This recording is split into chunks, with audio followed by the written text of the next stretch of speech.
Hey everyone, I'm Stephanie, host and head bookologist here at the Get Literate podcast.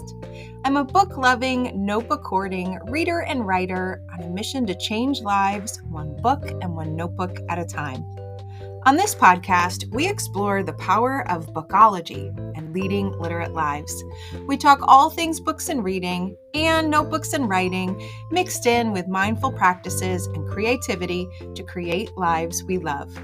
You can expect regular weekly episodes focused on 3 books you need to know about on a bookish theme and how to bring those themes to life in our actual lives too. You can also expect author interviews, notebooking inspiration, and topics to help us grow through what we go through and take inspired action to make our lives better. So grab a notebook and your TBR list and let's get literate.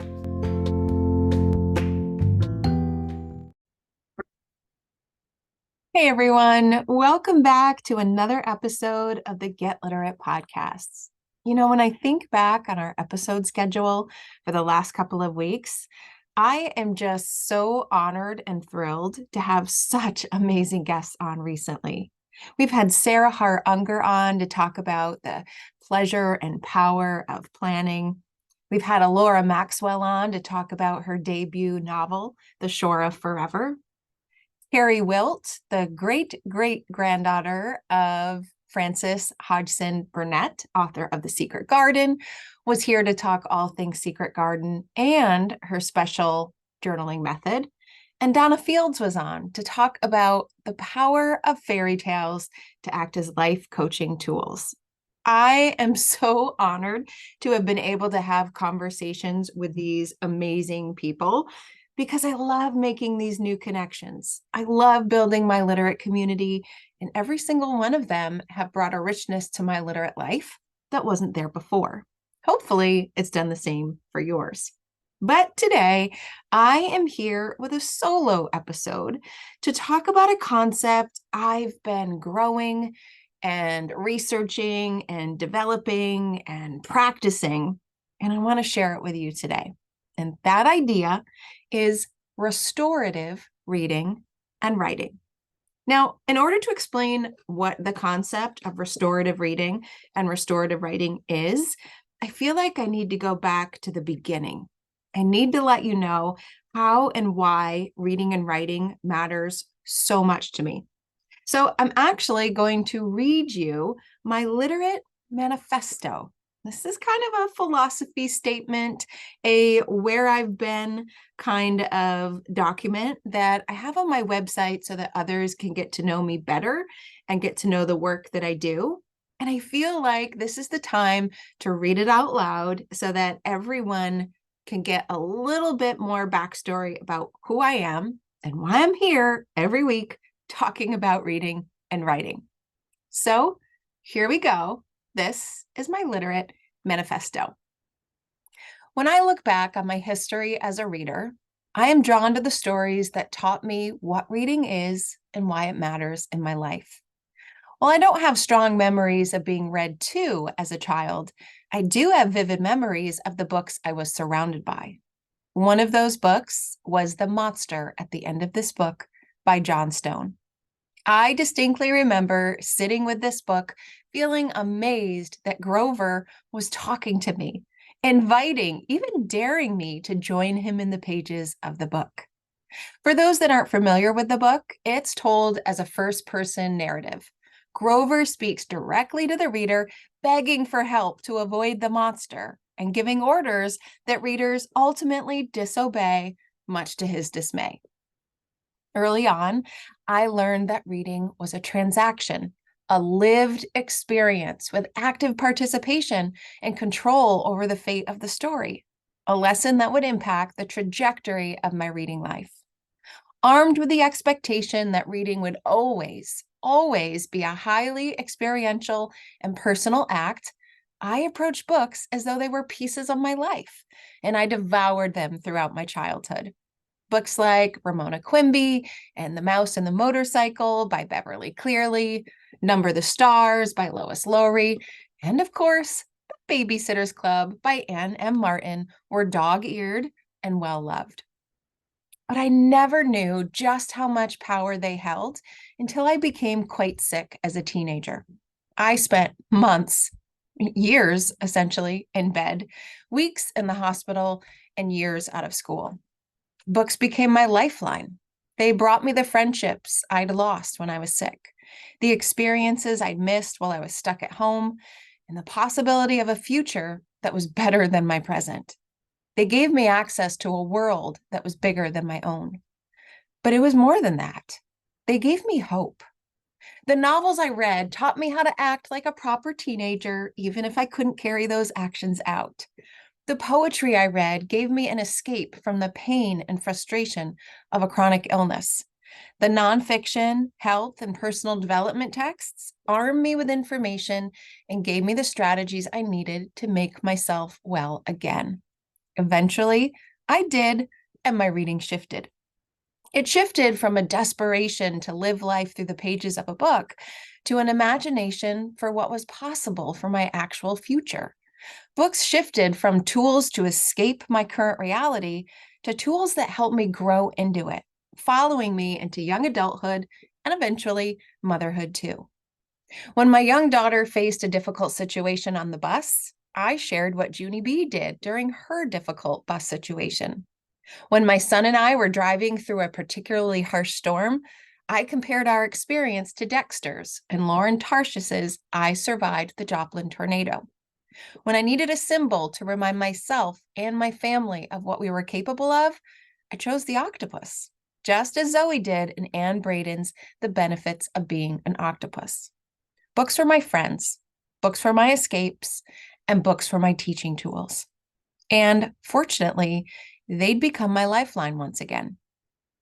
As my illness as a teenager returned in a new form in my 40s, I found myself once again feeling like a lost child who felt sick, felt tired, and felt like giving up.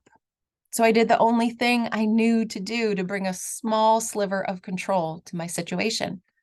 I read books. No, I devoured books like I never had before. But this was different. This time I had a history with how books could heal.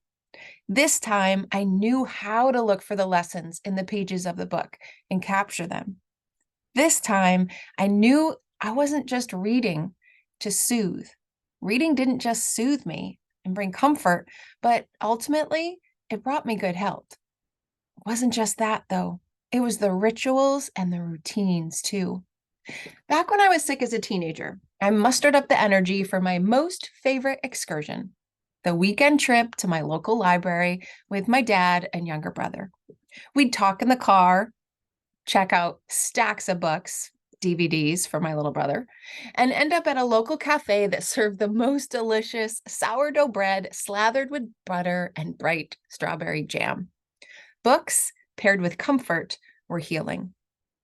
And when I was in the hospital too sick to read by myself, my home tutor would visit me at lunchtime to read aloud, so I could reconnect with the characters that had become my only friends. Books paired with connection were healing. Later, a bit more bright-eyed, I'd learn the power of annotation, of marginalia, and of hundreds of sticky notes to mark my thinking so the book could make its mark on my life. Books paired with action were healing. Books weren't just for reading, they were for living. Defined simply, bibliotherapy is the act of using books and literature to improve our lives through the lessons learned in the pages of a book. Essentially, we can use books to grow through what we go through. All we need is a bit of introspection, the right books, a few mindful tools, and a willingness to shift. As I approached this here we go again stage in my life, once again tackling a chronic illness that knocked me down, I leaned into books to help me grow through what I was going through. And yes, I still am. Books like Broken in the Best Possible Way by Jenny Lawson and Between Two Kingdoms, a memoir of a life interrupted by Suleika Jawad, gave me the empathy and inspiration I needed from others who succeeded in going through hard health challenges. Characters like Olive from Natalie Floyd's Hummingbird and Joe from Bubble, written by Stuart Foster, reminded me that others were fighting battles harder than mine. And since these characters were children, they spoke directly to my inner child who still needed some healing too. I also explored research and science to explain what was going on inside of my body and mind. Books like The Autoimmune Solution by Amy Myers and Dr. Amen's You Happier explained why I was feeling what I was feeling and gave concrete strategies for how to help myself feel better. Now, I'm not saying that simply picking up a book and reading it will make your life better. Well, actually, that's exactly what I'm saying. Picking up a book, actively reading to glean lessons for your own life, mixing in a few notebooks to plan and track your progress and take action will. They may not cure what ails you, but they can help you cope with it and grow through it. From the physical, mental, and cognitive benefits that come simply through the act of reading, to the emotional benefits that come through a careful exploration of how to connect what we find inside the pages of a book to our actual lives, reading just might be what saves you. I know, because it's still saving me. There you have it. That is my literate manifesto. That gives you the backstory of how and why books and reading and notebooks and writing have become critically important to me in all ages and stages in my life. And I want to talk now about where that journey has gotten me to. What I am focusing on now as I learn how to use books and reading to make life better again. And not just to battle a chronic illness, but to just make life better, to make life better.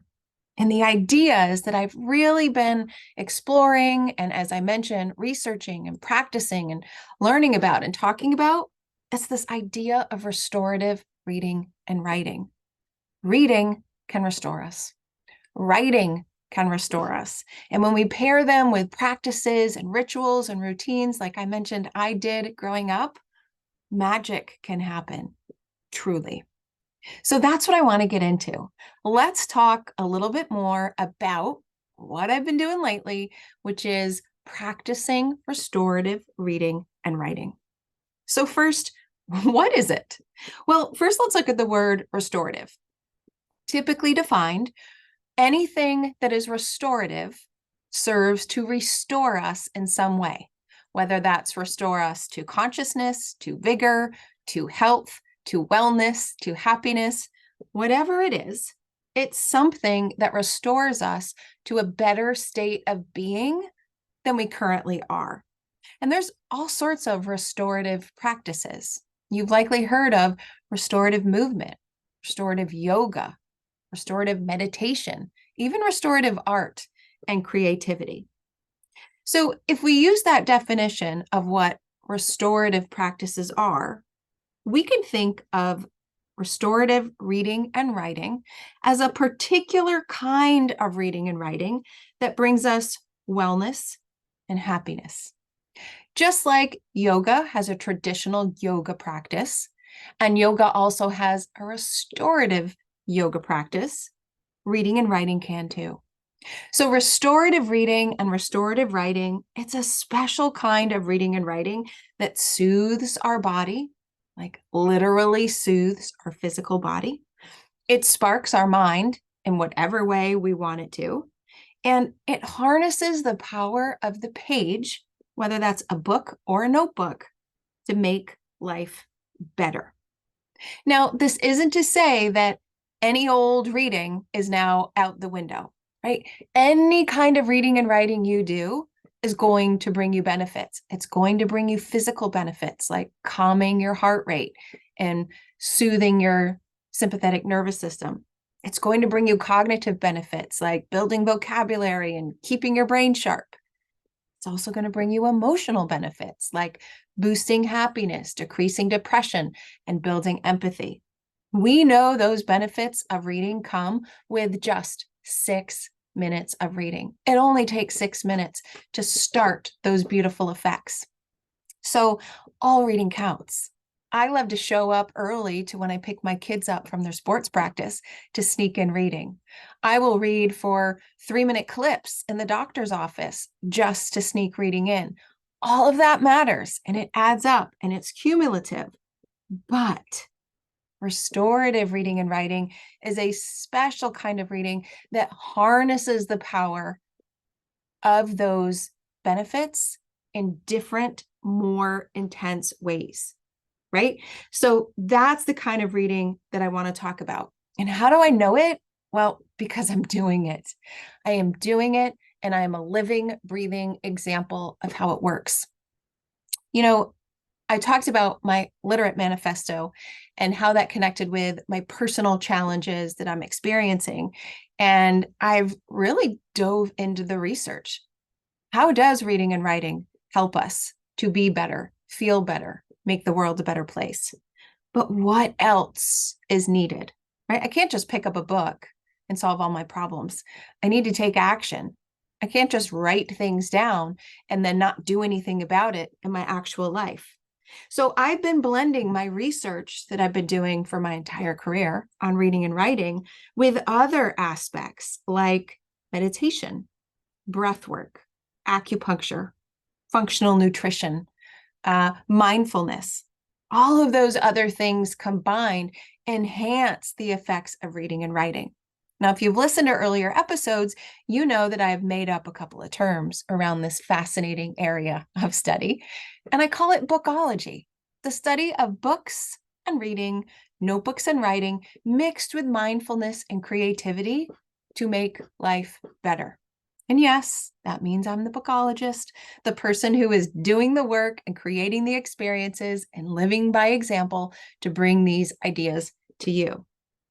So when I talk about restorative reading and writing, I am talking about a particular way of writing, a particular kind of reading.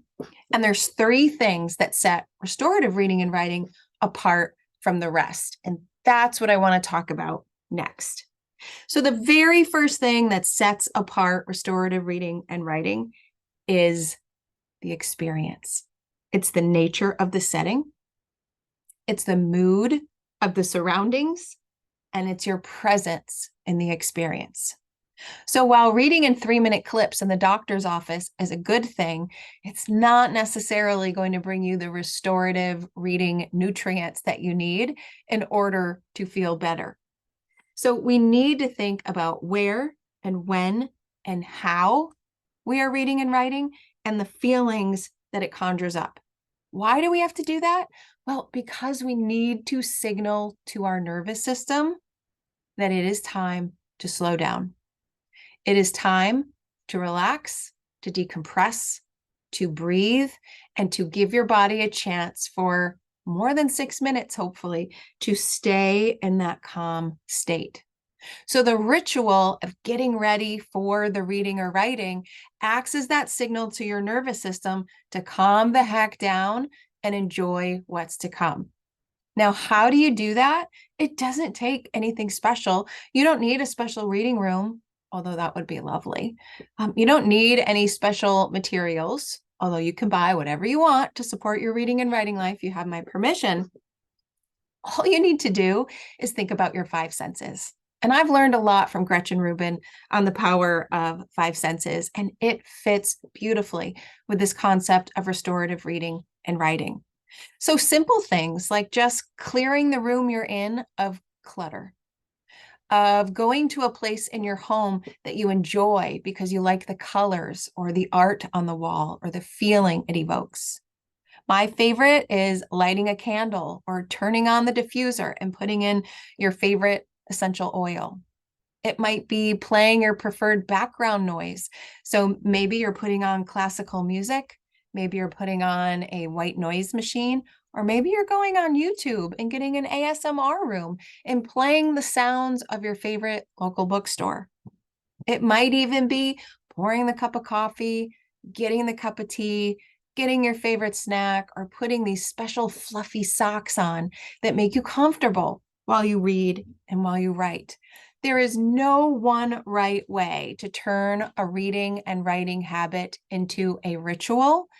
It's just the small changes that you can make because you want to. And they signal to your nervous system it's time to slow down, to relax, to read, and to write. And it just elevates your enjoyment of the entire experience. If you do those things, you signal your nervous system to calm down, you are more likely to stay in that state because you've taken the time to set the ritual and to ease into it. And that's important too. In order for something to be restorative, we need to give it enough time, right? We talk about in yoga, let the nutrients of your practice seep in. Let the words of your book seep in. Let the words of your notebook seep in. So restorative reading is a dedicated section of time with a ritual to signal it's starting. Now you decide how much. If you only have 6 minutes, take your 6 minutes. But if you could stretch it to 10 or 15, or put your phone down and stop scrolling and stretch it to 20 and 30, you are going to get so much more out of your reading session because you took the time. So that's the first step. Pay attention to your surroundings, turn reading and writing into a ritual, and signal to your nervous system that it is time to calm down. Now, step two. Step two is about setting a specific intention. So if I go back to the yoga example, regular yoga, or I guess I should say vinyasa yoga, has a particular set of poses and flows that you work through in a class. Restorative yoga is much different. They are an entirely different set of poses that you don't necessarily power through, but you relax into onto the mat. So just as yoga has a different intention and a different set of practices for the different kinds of yoga classes, so does restorative reading and writing. The kinds of books we read and how we read them matter. The kinds of notebooks we keep and the ways we write in them matter. We have to have a personal intention so that we are ensuring we're getting out of our reading and writing life what we want to get out of it. And this is where we can have a little fun. This is where we create personal book apothecaries and personal notebook apothecaries. Doesn't that just sound fun? It's just so much fun. Basically, an apothecary is a collection of potions and notions and things that make you feel well. So a book apothecary is a collection of books that is especially designed for what you need to read right now. And a notebook apothecary is a specially curated set of notebook or journaling prompts for what you need right now too. So if we think about the idea of personal book and notebook apothecaries, we can set an intention for our reading and writing lives to help us get out of it what we want to get out of it. So for example, if you're a new mom, your personal book apothecary might include nonfiction books on raising children, memoirs on motherhood, personal essay collections on this new life season you're in, and maybe even fiction novels featuring moms as the main character. But if on the flip side, you're not a new mother, and instead you're going through a health crisis, your personal book apothecary is going to look different. It might have inspirational poetry to carry you through tough times. It could have a stack of fiction novels featuring characters facing that same health crisis so that you can go through it with someone. And you might even have nonfiction texts that are focused on personal development and health and the power of our bodies to heal themselves. Your book apothecary is dependent on you and what you're going through and what you want to grow through, or just where you want to grow, not necessarily having to beat a challenge or a complexity, but just moving in the direction that you want to. Your notebook apothecary is the same. So if we go back to that new mother example, your notebook might be full of anecdotes from the day that you don't want to forget. You might decide to keep a 5-year journal and bring one piece of the day that you love into that notebook. Or maybe your notebook turns functional and you start tracking your new baby's sleep rhythms and eating rhythms and all of the things that you are obsessed about when you first have that little newborn at home. If you go back to the other example and you're going through a health crisis, then your journal is going to look very different. You might have a wellness notebook where you're tracking how you feel, what your pain is like, what you ate, and how you felt as a result, trying to find triggers, trying to find common themes that you can then make better. Or maybe you dive deep into a gratitude journal because you're feeling awfully negative about what you're going through and you need to change that mindset. So you have a gratitude journal where you write 3 things that you are grateful for in the last 24 hours. And every morning you imagine those things and you live into them and you feel that gratitude. Or maybe it's an affirmation journal where every day you write 1 or 2 or 3 or however many affirmations you need in order to start the day out right. The kinds of reading and the kinds of writing we do matter. And it depends on where we are and the season we're in. And yes, it changes. What I need now from my reading and writing life might not be, actually, will not be what I need from my reading and writing life in a year from now. And the same goes for you. Now, the kinds of reading and writing that we do will depend on the stage we're in, but also how we read and write needs to change based on our intention, right? When we read with the idea to restore ourselves in whatever way we need restoring, we need to expect that that book is going to do that for us. We need to have an open mind, an open heart. We need sticky notes or annotation tools or a book journal or book darts or something that can help us to look for and track what we're learning in the book so that we can make those changes in our actual life.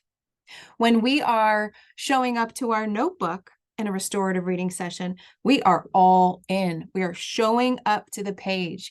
We are not worried about form or function or spelling or if it looks good or if it looks pretty or if it's Instagram worthy.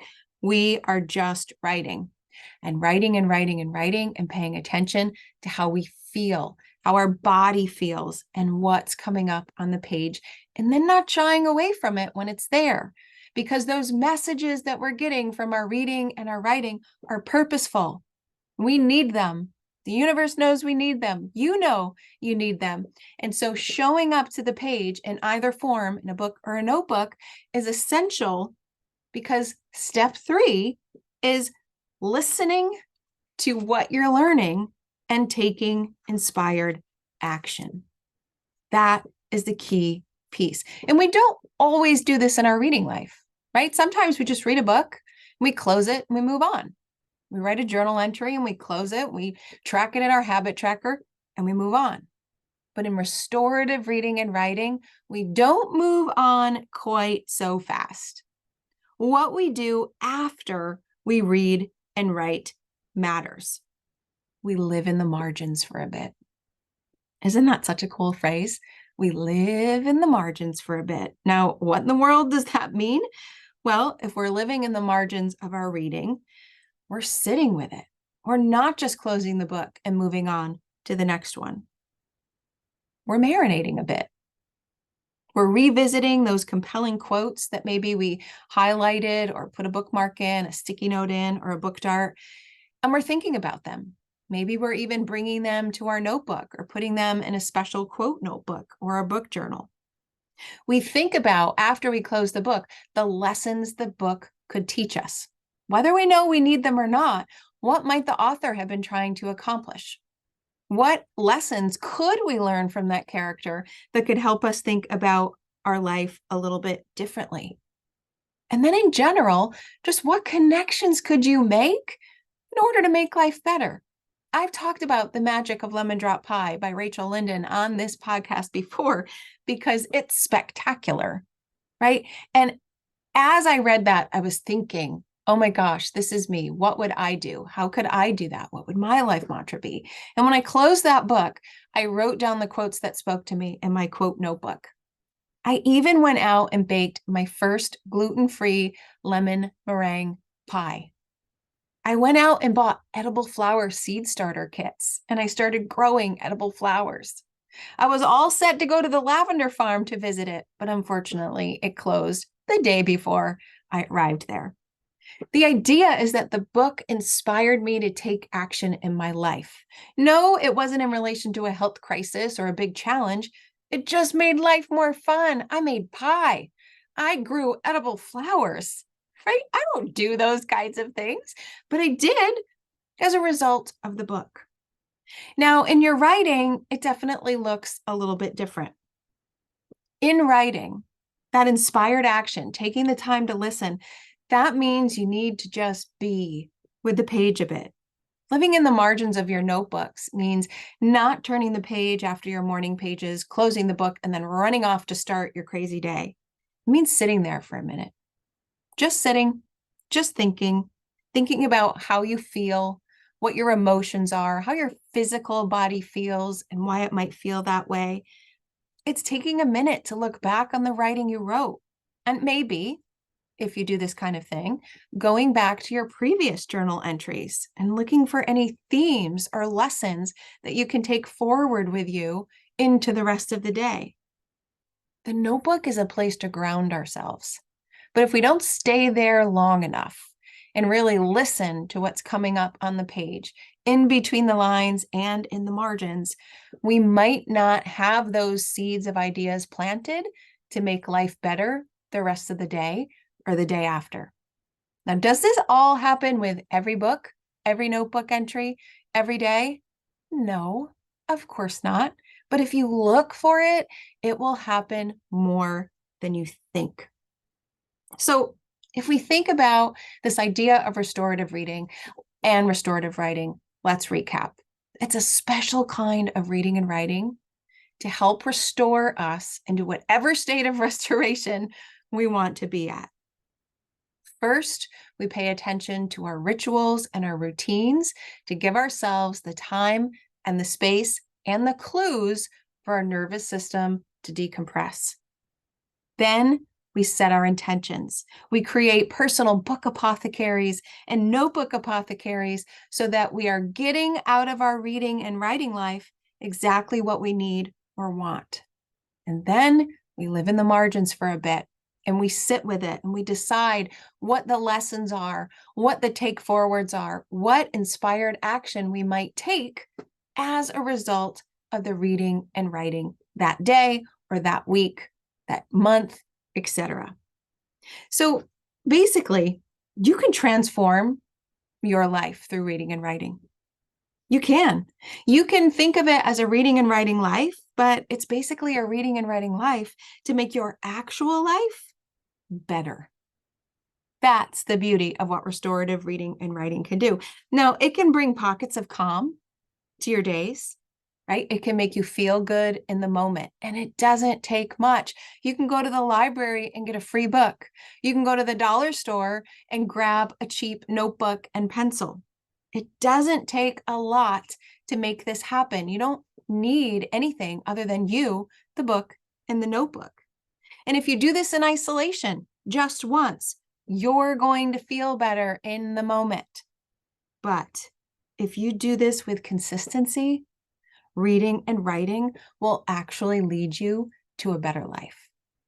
That is the power. That is the magic that I love. That is what I think we all need to know about. I mean, picture this with me for a minute. Come into my little dream world.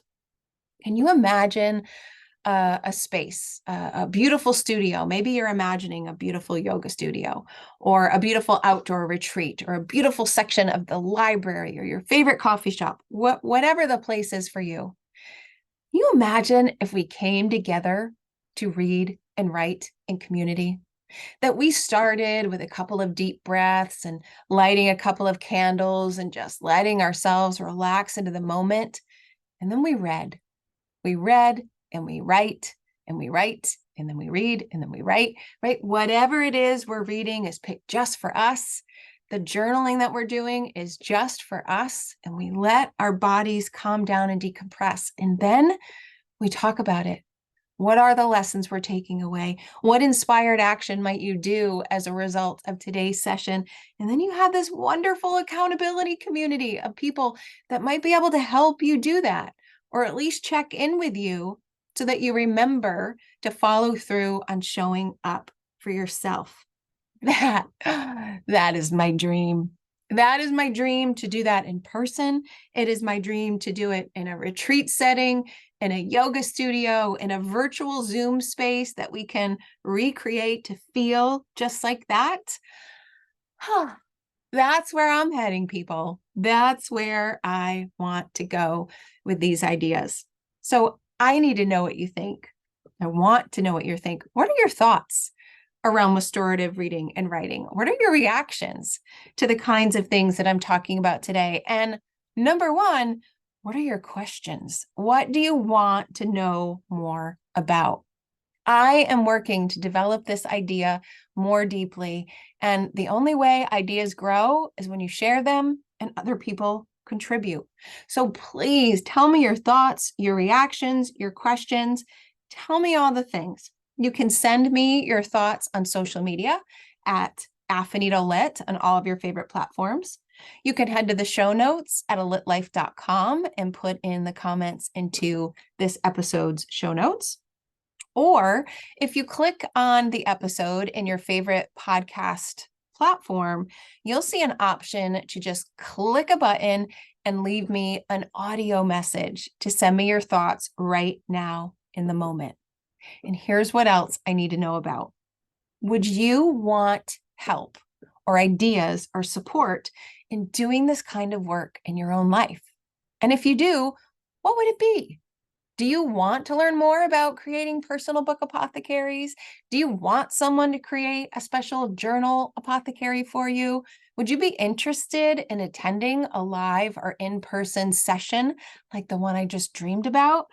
I want to know about that too. I want to know what inspires you, what you're thinking about, and I want to bring you into my restorative reading and writing world with me. I'm going to keep going on this line of research, on this line of practice, because I know how much it's helping me, and I know it can help everyone else too. So please be sure to send me your thoughts. I can't wait to see what you think. So thanks so much. Thanks so much for being here, for being part of this podcast, for listening to me talk for quite some time about a topic that is just so very close to my heart. I appreciate it. I appreciate you. And I can't wait to see and hear what you think. So happy reading and writing, everyone. Thanks so much for listening.